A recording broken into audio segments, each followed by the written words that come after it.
and he serves the 30th District of California. Good morning. Good to be with you. Before we go on to other topics, your thoughts on the appointment of the special counsel, Robert Mueller, to head up what's going on at the Justice Department? We obviously need this. I was pressing for a special counsel even before Trump took office.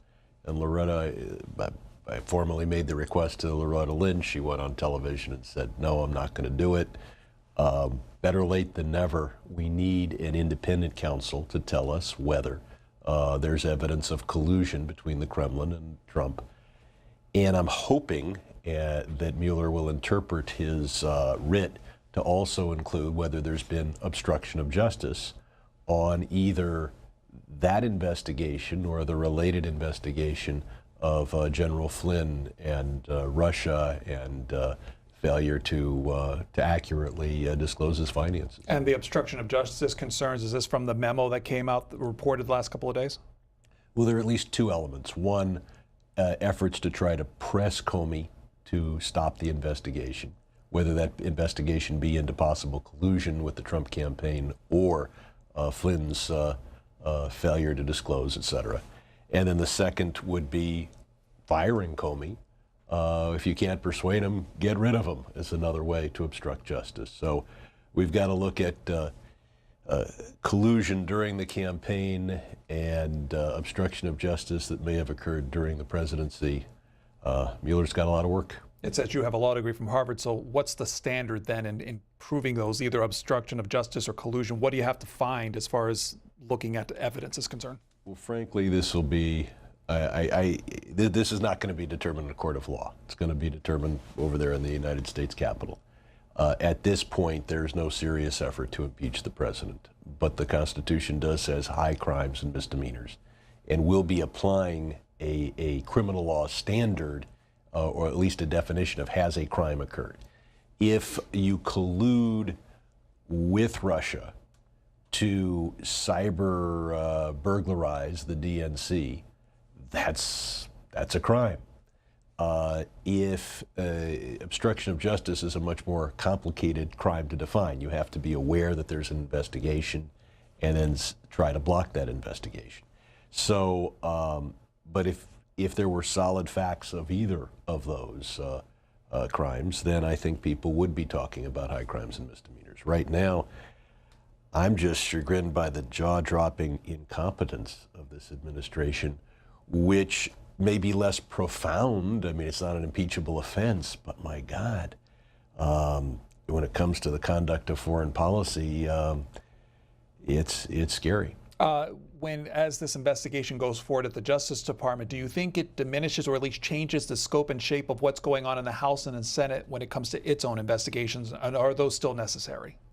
We need to investigate, and from a policy perspective rather than a prosecutorial perspective. We may see a need to have better systems for not only, even if there's no fire, you know, there's clearly smoke in this. I don't know if there's fire, there's smoke. Where there's smoke damage. And we need to protect our democracy by having prophylactic devices that prevent presidents from firing the head of an FBI who's investigating their administration. We need a special counsel system whereby Congress can compel a special counsel. We need a number of things to protect our democracy in the future, because this is not the last time that it's going to be under challenge. We invite your questions and comments for Representative Brad Sherman, 202-748-8000 for Democrats, 202-748-8001 for Republicans, Independents, 202-748-8002. You can tweet us your thoughts at C-SPAN WJ. You brought up this idea of impeachment. Representative Al Green on the House floor yesterday talking about it and calling for it. Is that something you align yourself as far as what Representative Green is calling for? I don't think the facts are there to support impeachment, nor do I think the votes are there to, I don't know of a single Republican who would vote for it. I believe that the next step is to investigate, and I'm glad to see that we finally get a special counsel to do that from a prosecutorial standpoint. First call for you comes from Robert, and he is in Illinois. On our line for Republicans, you're on with Representative Brad Sherman. Go ahead. Yeah, I voted Republican. I was a 40-year Democrat. I switched to Republican Party. I do believe Putin was trying to tamper with our election, but it was more like against Hillary rather than for Trump, because I don't even think Donald Trump believed he was going to win that election. So I think all the collusion, all the conspiracy, goes back to Obama didn't do nothing for 7 years and 8 months before he took action against Russia. Thank you. Well, I think Putin was very surprised that Trump was elected president. Putin's objective, I think, I'm sure he was very happy when Trump became president, but his more moderate objective was just to call into question American democracy, make the election as close as possible and as contentious as possible. I think the Kremlin plan was to have 2017 an impaired President Clinton and a candidate Donald Trump out in the country saying the system is rigged. In fact, many of us until election night thought that was probably where we were headed, and that would have been a modest victory for Putin as compared to not getting involved. The issue isn't whether Russia hacked Hillary. We know that happened. What we need to know is whether the Trump campaign was just a silent beneficiary of that effort, or whether the Trump campaign colluded and planned and was in effect a co-conspirator in the cyber burglary effort. Independent line, Brenda in Boston. Hi. Brenda from Boston, Massachusetts. Let's go to Glenn. And Glenn calls us from Lancaster, California. Republican line. Glenn, hi there. Good morning, Mr. Sherman and Pedro. I'd like to talk to you about, you're talking about Russian collusion just a minute ago.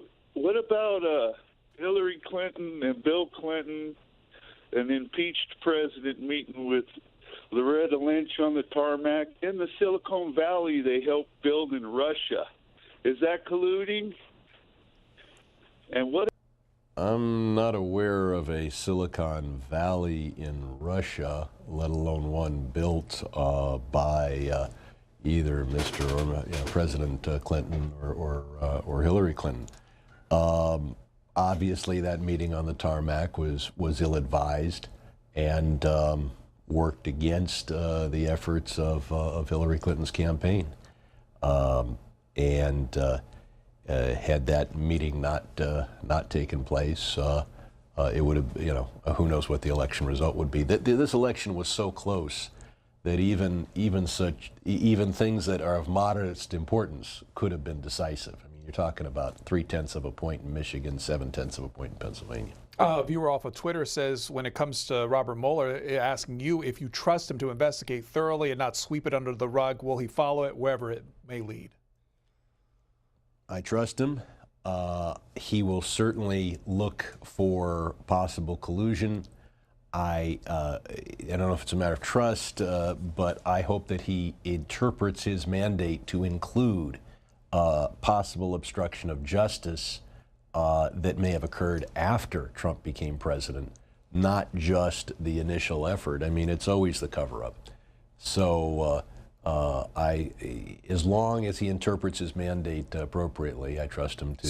And then look, we'll see whether we have to defend his independence, make sure he's adequately staffed, given enough time. And look, if only incompetent collusion is detectable. So I have no idea whether there was collusion. I hope very much there wasn't. But all we can do is investigate. That may not be dispositive. You can't prove what didn't happen. You can't prove what context didn't occur.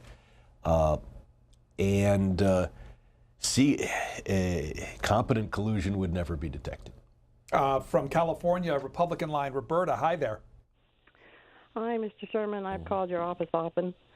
But having said that, I am a very disillusioned person out here in California. I'm 80 years old, and I've been in California since I'm 7. I will have to say that California has got the nastiest, crookedest Democrat Party I've ever lived under. And I think our Democrat people from California should be very ashamed of it.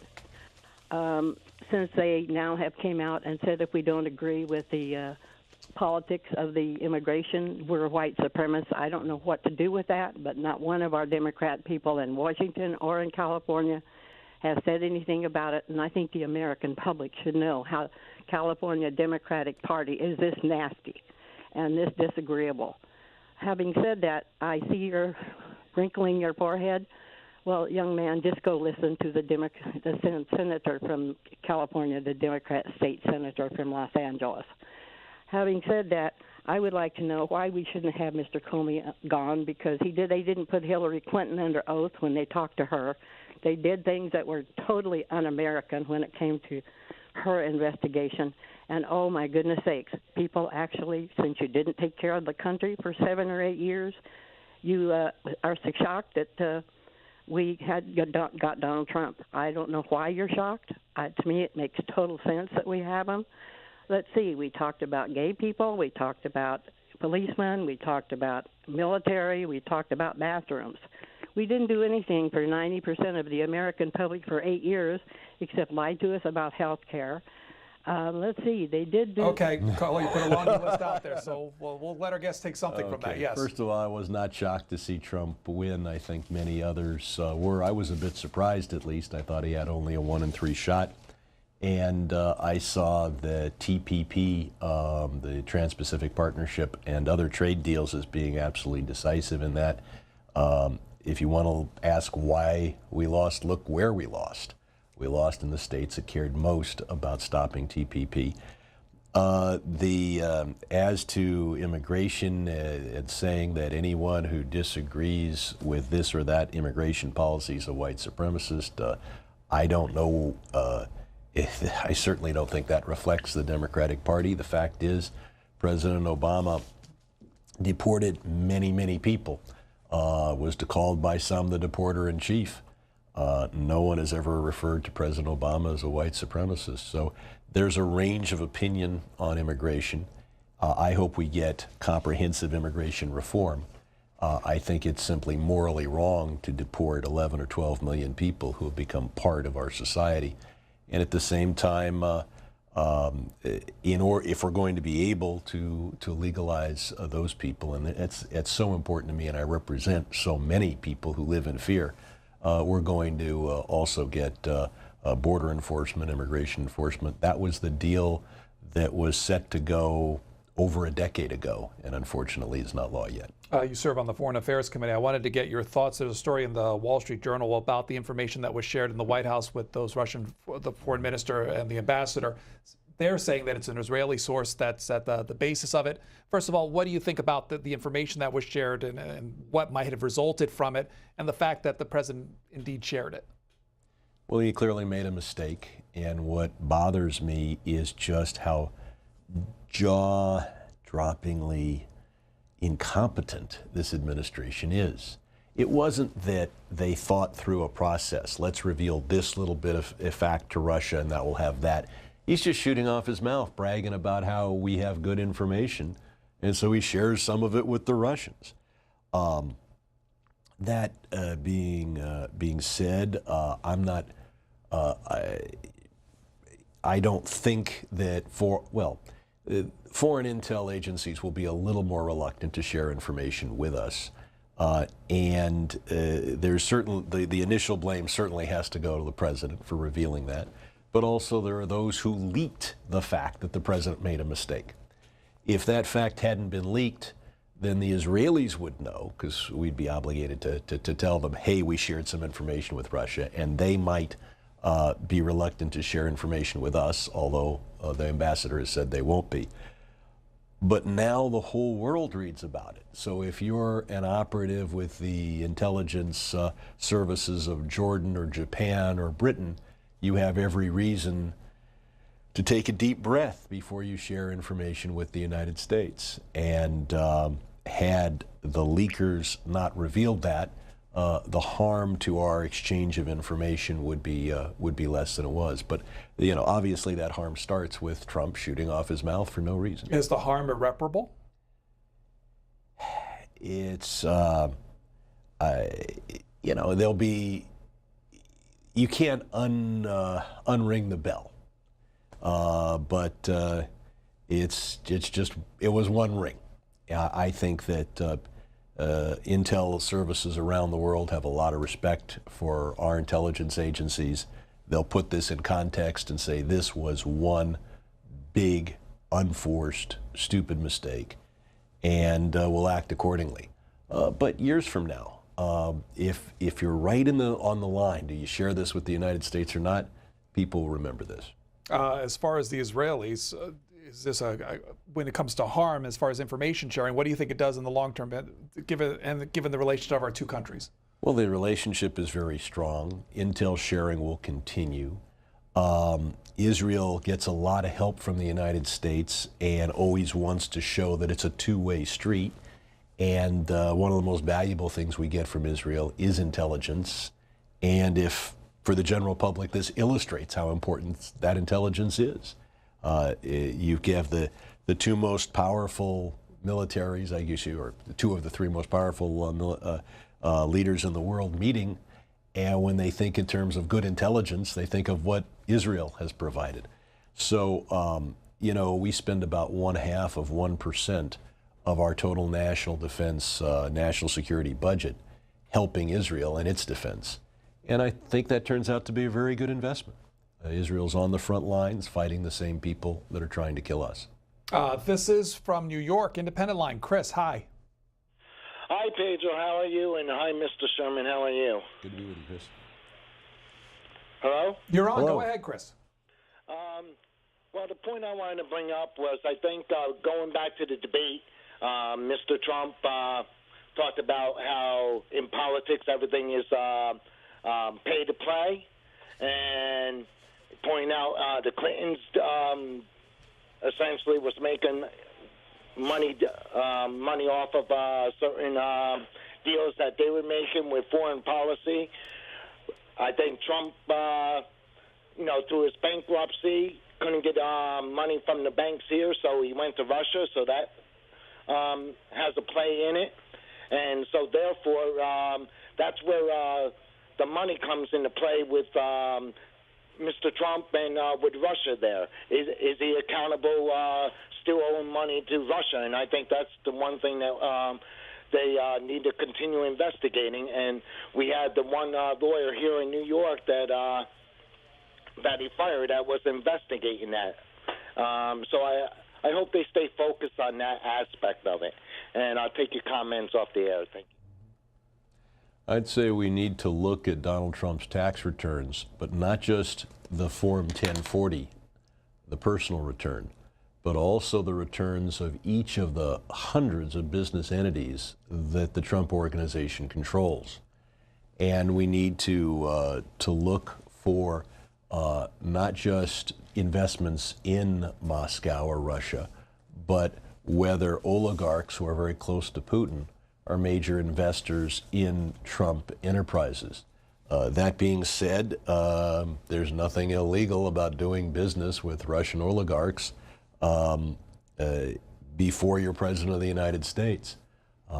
As to the emoluments clause, that applies once you become president, and I'm certainly concerned that the Trump organization has so many transactions with so many not only foreign business people, but foreign business people that are tied very close to their governments. From Maryland, Democrats line, Jim, good morning. Yeah, hello, Pedro. Go ahead, you're on. Yes, I'm online. Yes, sir, go ahead. Okay, look, I'm 70 years old, and for the life of me, I have never heard a presidential candidate stand up on national TV and ask a foreign government to cyber attack its own government. And I mean, all you got to do is just play that thing over and over. Trump asking Russia to cyber attack America, and that's when all this stuff started opening up and going south. And another thing, this Senate hearing that was on May the 3rd. I got up that morning and turned C-SPAN on and listened for about an hour. I was getting ready to turn the TV off when Al Franken came up and started questioning Comey. And he brought up Trump's business dealings and tax returns. And he asked Comey, was he investigating Trump's business dealings and tax returns? And Comey said he couldn't answer that. And right after that, Trump admitted that he watched that hearing, and that's when he fought Comey. Those two things should be played over and over and over again on C-SPAN to let the American people get the idea of what's going on, so they'll know and stop coming up with all this dumb stuff that they talking. Jim, we'll let our guests respond.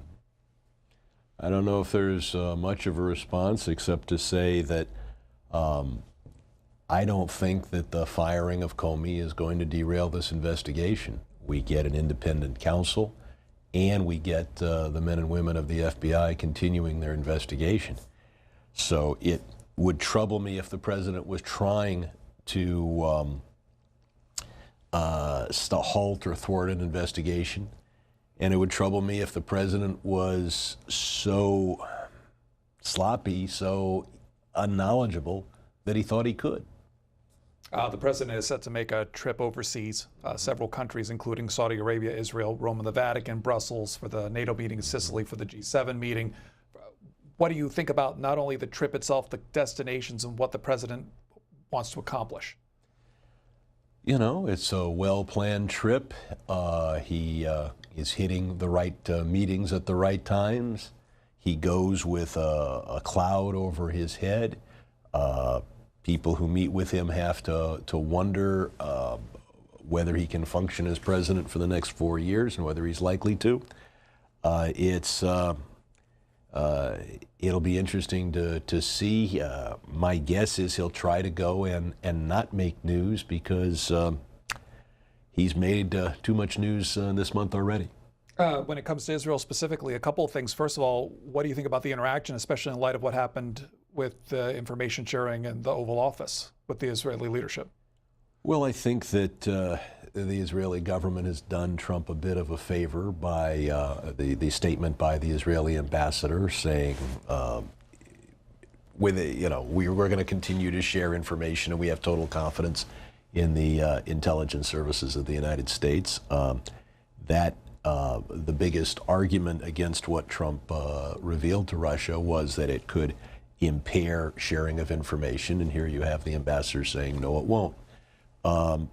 I think that for that and a number of reasons, Trump may take a step toward the Israeli position on a number of issues. But Trump has a big ego. He would like to be the one to negotiate a peace between the Israelis and Palestinians, and the whole world longs for that peace. So if he's able to do it, I don't think he's going to do it on this trip.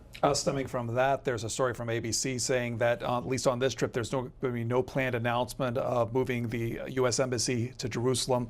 Also, there were discussions about whether the Western Wall should be part of Israel. What do you think about those topics and the position that the administration should take on those?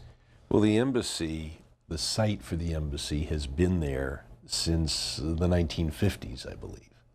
It is in a part of Jerusalem that the Saudi proposal says should continuously be part and continue to be part of Israel.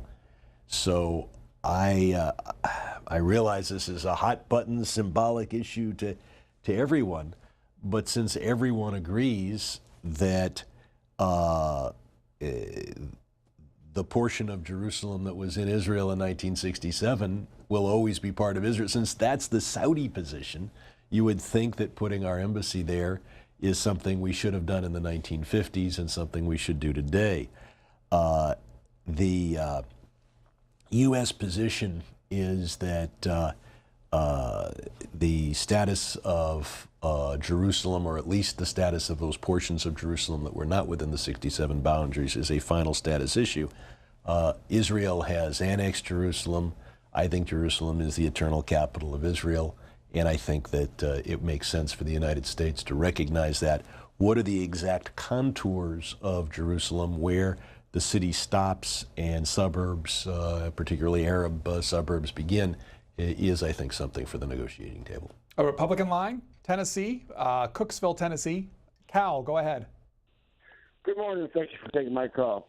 You know, this investigation, all this stuff you guys putting out by the Democrats, it's just a hoax just to try to win their election in 2018. I don't know what's going to happen like that as far as the special counsel goes. But if he comes through like that, finds out by the end of the year that there was nothing there, you guys are going to have an egg on your face. And you think you lost seats already? You lose even more seats.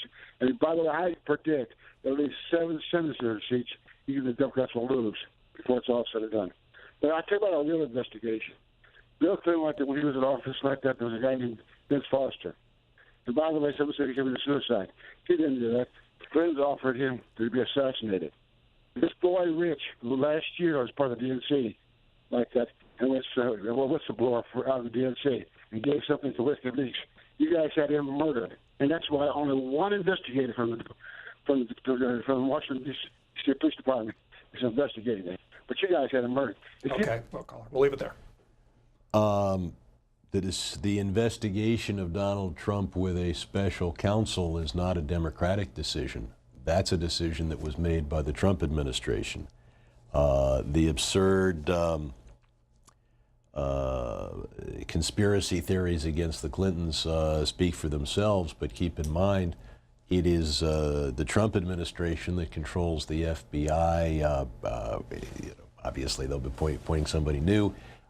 And if there was anything to investigate, it would be involving the Clintons. One would suspect that a Republican administration would do that. But the theories spun by the gentleman are just absurd. So whether it is investigating Trump or whether it's dismissing the absurd theories of the gentleman who just spoke, both of those decisions have been made by the Trump administration. It's not Democrats who appointed Mueller. One more call, and this will be from Carol in North Carolina, Independent Line. Yes. Did you ever wonder why people become independent? It's because right now all we ever hear is this Republican and Democrat fight. The people elected Donald Trump because they wanted something done in Washington. Why don't you just go in to work and do work for the people and stop all this bullshit that's coming from the Republicans and the Democrats? Nobody wants a Hillary Clinton or another Clinton in the White House. Nobody wants another Bush in the White House.